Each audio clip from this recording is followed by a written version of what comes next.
What's poppin', family? Y'all tapped in with the Head of the Game podcast. Got a special topic for y'all today. Got some heat for y'all, so make sure y'all set in place.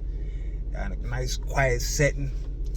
You know, this is gonna be some impactful content that I got for y'all. So let's get into it. And a lot of this stuff is definitely speaking from personal experience, and then also as well, I'm an observant person, so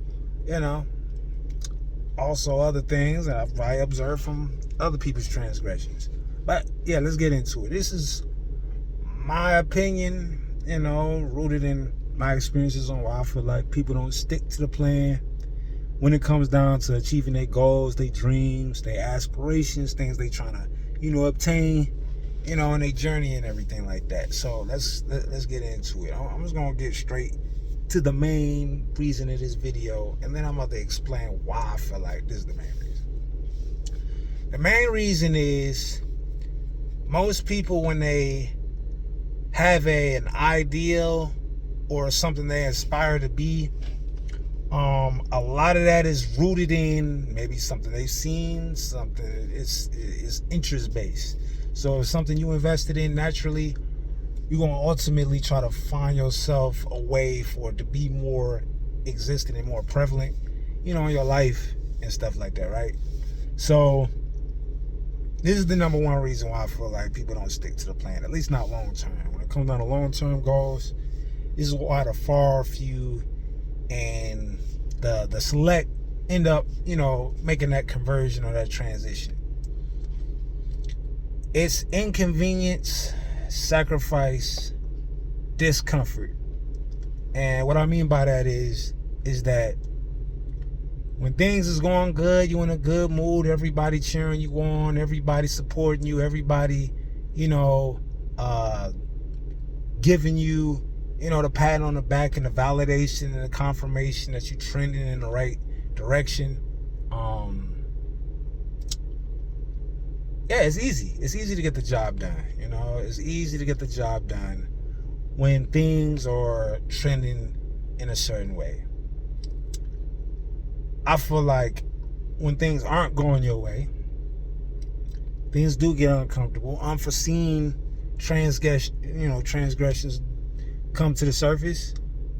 It puts people in a discouraging situation, and human nature would only tell you to revert back to what's most comfortable or what's familiar, because when you're in a foreign situation, especially, there's no guarantees on the other side of making this investment. You go back to what's already a sure thing, already a proven commodity, which is like just doing whatever that you were doing right before you came up with that idea to want to do better, I want to get better.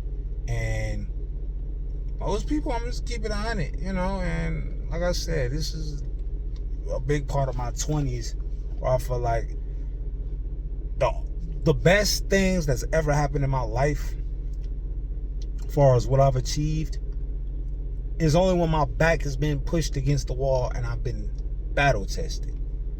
And I feel like, yeah, that's a good thing in a sense on the surface, because it just proves you're resilient. It proves that, you just have the integrity or the characteristics to be able to combat or confront adversity. But I feel like if it's something externally driven, then that's not sustainable, because that's not something you can always depend on consistently looking for motivation. In comparison to when you are introspective, you are self-aware, you do the reflection and understand that is it important as you feel like you are to yourself and what you feel like the value you can put into the world. The harsh reality of that is most people don't care, bro. People don't care about your opinions, your feelings, your experiences. Nobody cares about has-beens or woulda, shoulda, couldas, or wannabes, or nothing like that, man. Feeling sorry for yourself and wallowing in self-pity will have the world pass you up, and you'll just be another person just existing, living without intention, without purpose, without direction. You're just empty.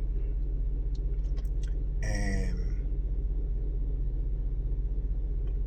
some people are waiting for opportunity to knock on their door and be like, here I am, seize your moment, when really